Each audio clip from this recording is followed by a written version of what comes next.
Grab another one quick. Oh my goodness. Alright, that one's going to be a lot of work, but it's thicker. Let's see if somebody can get a strong. Now, boys and girls, we're running a little late, so I am not exactly sure how much time we have, okay? But we're going to do our best. See, I got the quarter still. They were going to do 25. About 10%. I made one. It's tiny. I skipped a little bit of stuff.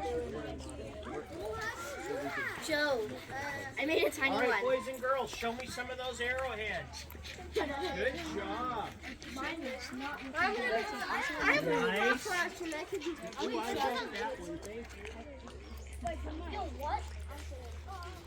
I'm gonna ask.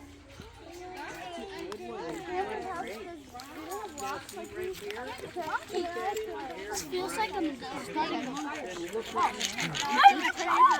Good job. You can. Yeah.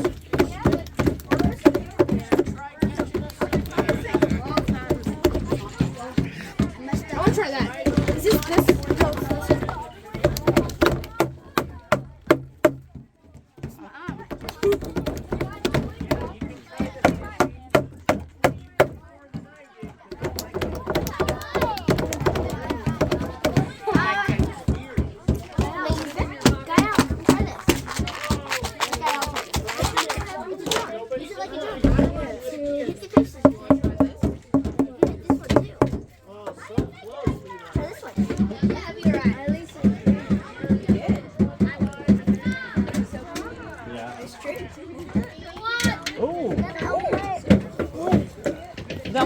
Quiero más.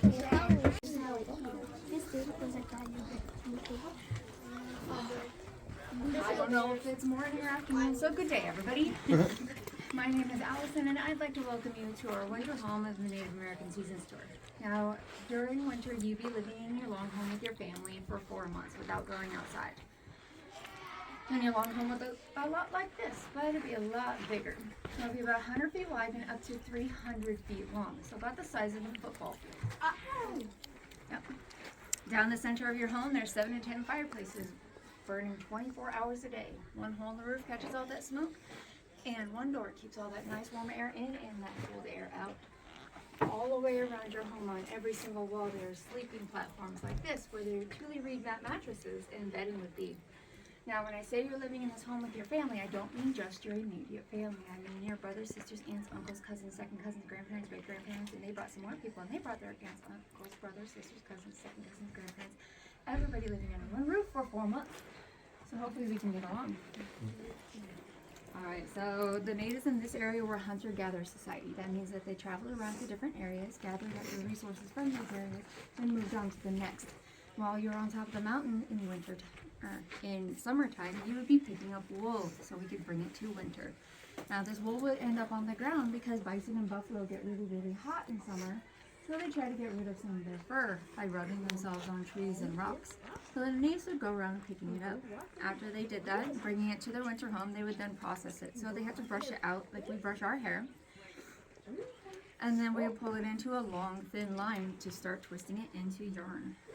See if I can do it today and not take my costume.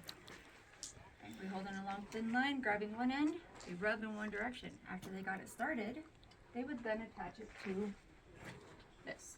This is a drop spindle. It's not a sword, but I know it looks like a sword, guys. Normally there'd be a hook up here, but they would attach the yarn that they started to that hook, and as they were spinning that and twisting it, they would slowly turn that drop spindle, and pretty soon all of that yarn would coil up down at the bottom in a big old ball and make it a lot easier to work on their baskets, their clothing, and their blankets. Now this blanket weaver over here would be very, very busy because they have to make a blanket for every family member. Every 150, 200 family members. It's not too bad, right? Mm-hmm. Alright, well, they're still not done. They have to make some for trading because we didn't have Walmarts back then. We had to trade our goods and services for other goods and services. So, family and trading. but they're still not done. They have to make some for gifts, because even though there are some chores in winter time, mostly winter was our party season. Is when we would have other tribes come and stay with us 2 weeks, even a month at a time. And we'd have different celebrations.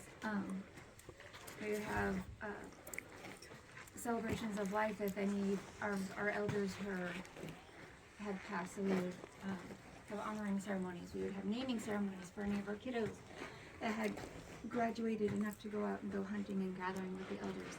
And we would have weddings, which you all are welcome to play my wedding drum today, but nobody has to get married to play it, so it's all good. Boys, if you didn't already have one, you would be working on your bentwood boxes. Now those would hold all of your personal items. It would hold all your jewelry, your weapons, everything. Over here we'd be processing our hide.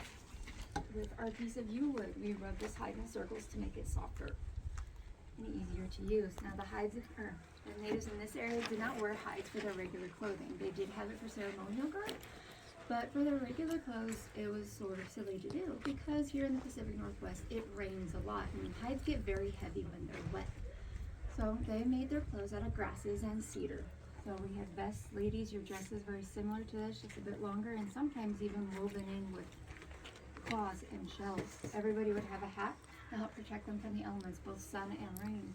And boys, easy pants. Nice and comfy, a little breezy though. Pants. Get the pants. Breezy pants. Alright. So when I say that they made their clothes out of cedar, this is what I mean. This is the inner bark of a cedar tree. Now about this time of year, they would harvest both the inner and the outer bark of the cedar tree. Because the cedar tree was the tree of life for the natives in this area. It gave them food, it gave them shelter, it gave them clothing. So they would then bring this, after they harvested it, they would coil it up like this and bring it to their winter home. Here in winter, they would then put this whole thing in the river and soak it for 6 weeks. After it had been soaking for 6 weeks, they would then bring it to a nice flat rock like this one. Using their cedar bark beater, they hit that cedar straight up and down. And what they're doing is they're processing it down so it starts to separate and get softer. Pretty soon they'd be able to take these pieces off and twist them into that yarn that they're using to turn into this. This is a doily made out of cedar. Oh, you can see and feel it how it would have moved and felt to wear this, because honestly, even before I got here, I didn't realize that people made clothes out of trees, which I think is kind of cool. But they made their clothes, baskets, even baby diapers out of this. Wow. Now their everyday clothing wasn't very enough, so they dressed up as much as possible with jewelry. And a couple of reasons why, even way back then, they liked to look pretty too. The main reason was to show off who you were and showcase what you could do. So if you were a master hunter and you were the master gatherer, you would be covered in your trophies or your found things. And everything that the natives used for their jewelry was found and harvested in nature by them. So shells, claws, teeth, bones, pieces of wood, river stones, semi-precious stones if they were able to find it. Now you all are welcome to make a native bracelet with me today and take it with you. I do not have any bones to give you guys. I'm sorry guys. But we do have beans and macaroni and wires that we get to work with. So the beans are soft enough to poke with this wire. So I want you to be careful with them because this wire is a little bit sharp and it can hurt if you poke it into your finger too hard. So I want you to be careful while you're threading this bean on. And instead of holding on to the bean while you're threading it, I'm asking you to put the bean on the table and then poke the bean, because the table doesn't care about being poked. Your fingers will care about being poked.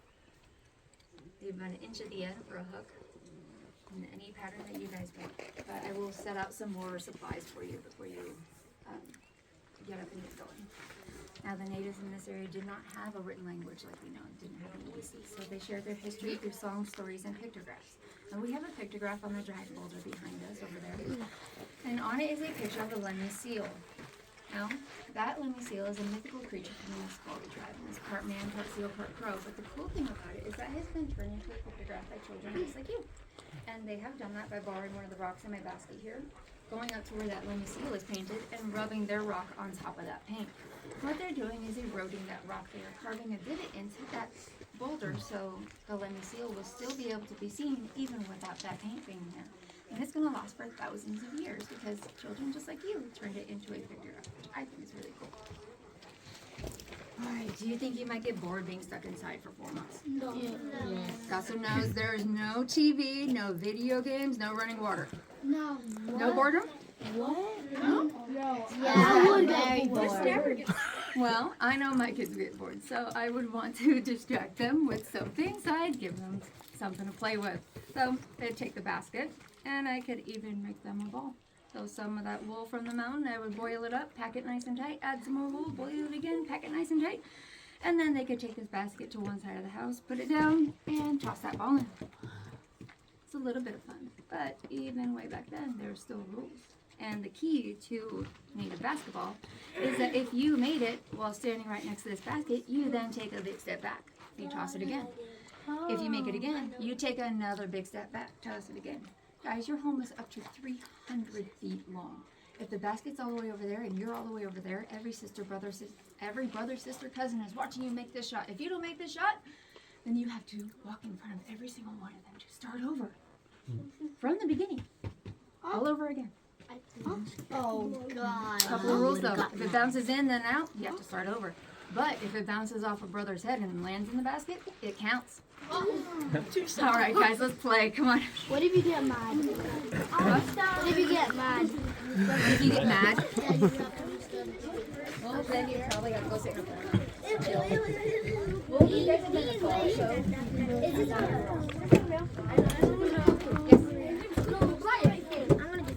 I'll be back. So what do I do? Hold your feet. You like do it feels. Can I have one, please? Go ahead, Kira. I just do macaroni. Oh. Oh gosh. I'm not doing it. The bees are nasty. Can somebody give me one? Here you go. Oh, so big. Go ahead. Is it hard?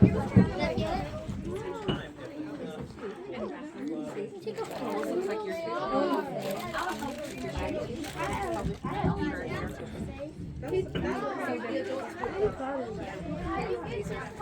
Something else.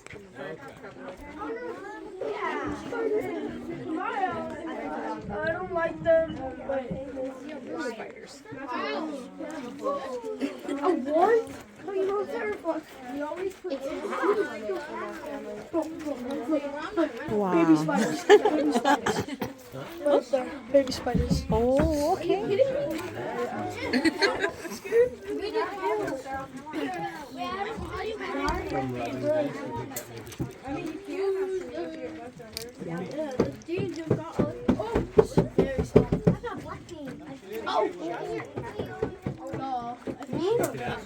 No, I'm not. I just need one bean.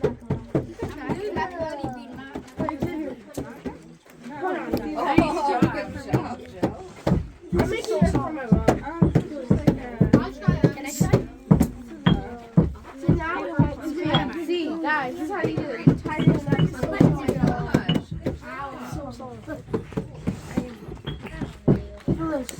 Hit it hard. Oh my gosh. Oh my gosh. Oh. That's a cool hat. I wish this was right now. I know. Amazing. This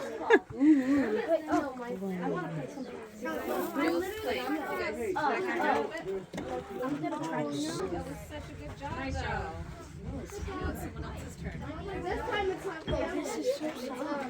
This is so soft. It's so This is like look here. Feel this. This feels like.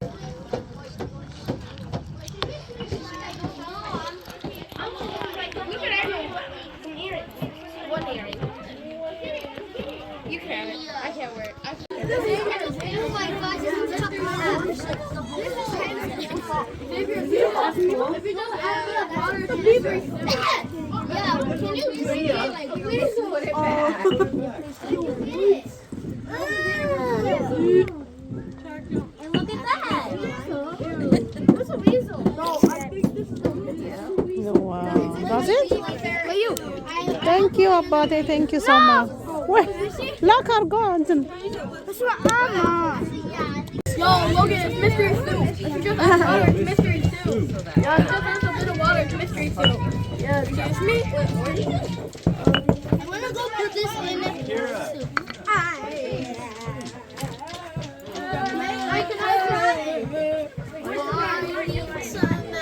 don't know.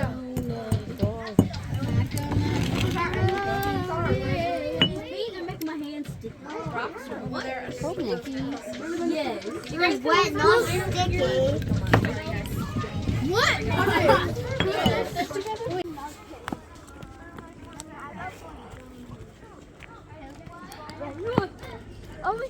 ኪሩቤል ጃምፕ አታር ትወድቃለህ።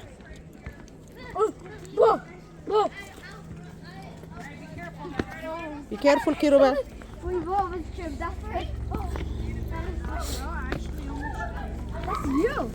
One example is the camas lily. We dig up the camas bulbs and we eat them just like you guys eat potatoes today. They were a staple in our diet. But the camas lily has an evil twin called the death lily. Now who thinks they'd want to bring that one home for dinner? I saw that. No one ate food brought home by them. Or them. I saw you too. Now the problem with these plants is they look almost exactly alike and they usually grow in the same area. There is a good way to tell the difference between these plants, and that is by the flower. The camas lily has a blue flower while the death lily has a white flower. So you had to be really careful which plants you brought home. Y'all see my cedar trees? Yeah. The cedar tree is called the tree of life. It gave us a lot of the things we needed from the time we were born to the time we died. We made our homes, our canoes, even our clothing using cedar, as well as a lot of other things. So when the bark on that tree looks really loose, like it's ready to fall right off, that means it's time to harvest the inner bark. You cut a notch in that tree about the width of your hand, then you'd pull that bark up all the way to the top as high as you could get it to go. Then you'd separate the outer bark from the inner bark, and you'd coil it up like this to store it in the rafters of your winter home. But you can only harvest this bark from that tree once every 70 to 80 years. If you did it too often or if you took too much, that entire tree could die. Now, this is a cattail. We'd actually eat these. You could take the stem and it tasted a lot like celery. Then you could take the top, dip into beaver fat or fish oil. You could light it as a torch around your camp. You could take the cattail reeds and use those to make baskets or toys. And the cattail fluff, well, that was great for stuffing diapers. Now this is tule reed. Now we'd be gathering this at the same time we were gathering those cattails. Now we mentioned tule reed very briefly up in winter. Does anybody remember what we use it for? Is it the sleeping mat? Yep, it was our sleeping mats because it's very squishy and comfortable and it projects your body heat back to you to help keep you warm. Now this is sweetgrass. Can anybody raise your hand and tell me why we call this sweetgrass? Because it's sweet. You got to be more specific. Maybe because it tastes like candy, I guess. No, we didn't eat it. Because it's soft. Nope. Is it for clothing? Nope. Yep, we call it sweetgrass because it smells really good. We would use this as deodorizer. You could put it between your clothing, your blankets, even your sleeping mats. That way, even if your kids didn't smell too good, well, at least all your stuff would. Now, this is bear grass.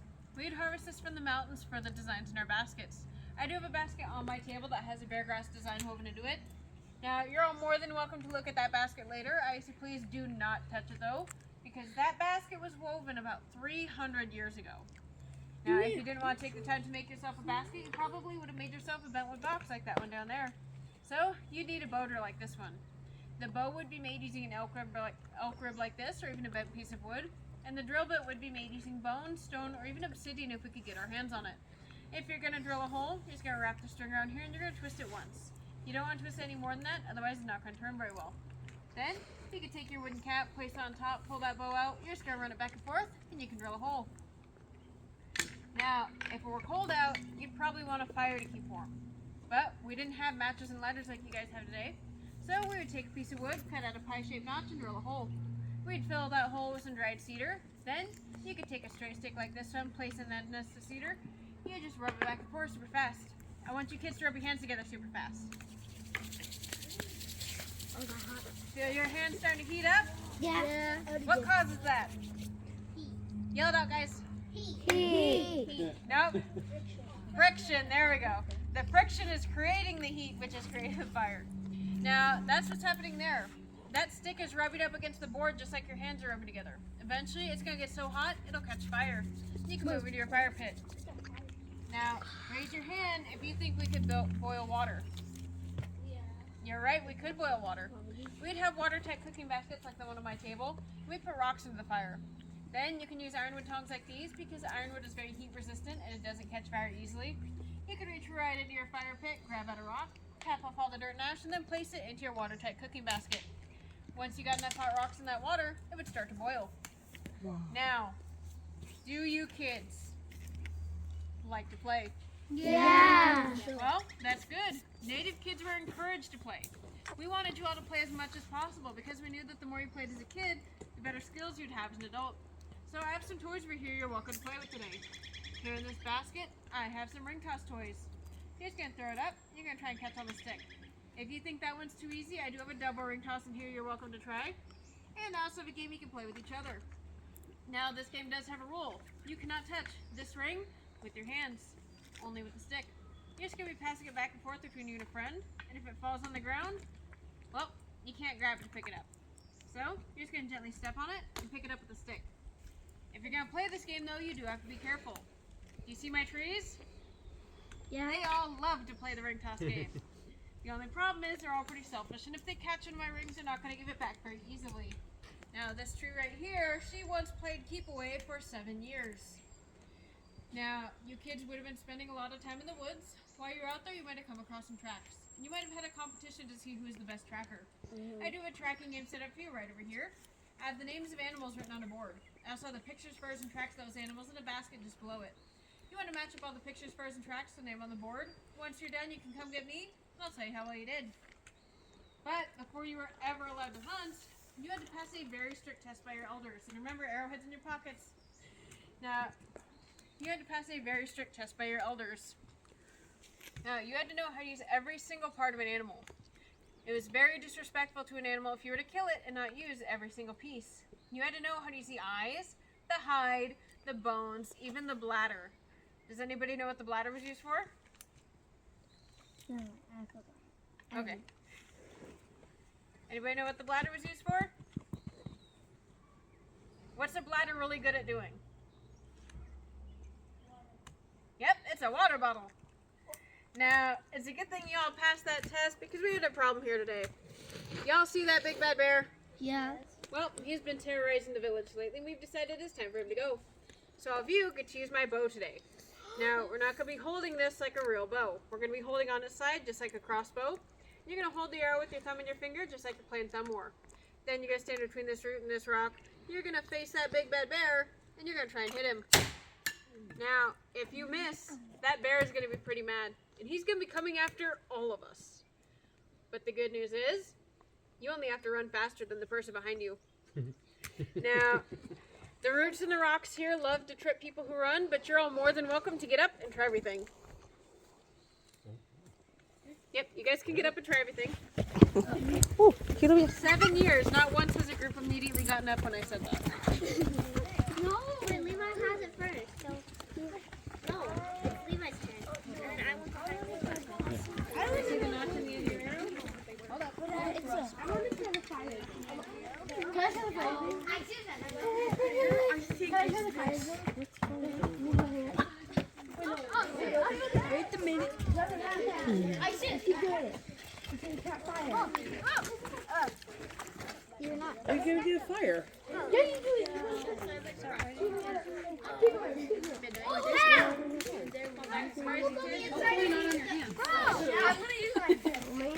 Oh, sorry. Oh, it's a turtle. No. We don't want to touch that one. Remember, she said it's 300 years old. 300 years old. Very old. Wow. And I think that one is the Wow. waterproof one, Yeah. right? They would boil water in it.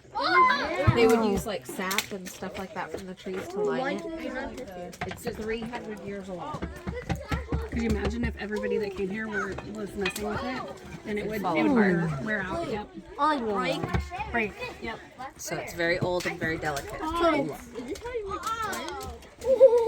Bro, that's perfect. Perfect. Where is it? This bowl's breaking. It's okay. Yeah, somebody probably dropped it. It's perfect. There's another one over here that's. Oh yeah, this is a straw. So they would add like Raccoon. oils or For the glue. it's clean back then. There wasn't clean. Fire! The other way, you're supposed to do it with the tip. It doesn't really smell sweet to me. Well, I don't know. Because it's been Maybe. harvested for a long time. What I'm was sure it that? only smells sweet for so long. Like when they were like, they used to jump in their bed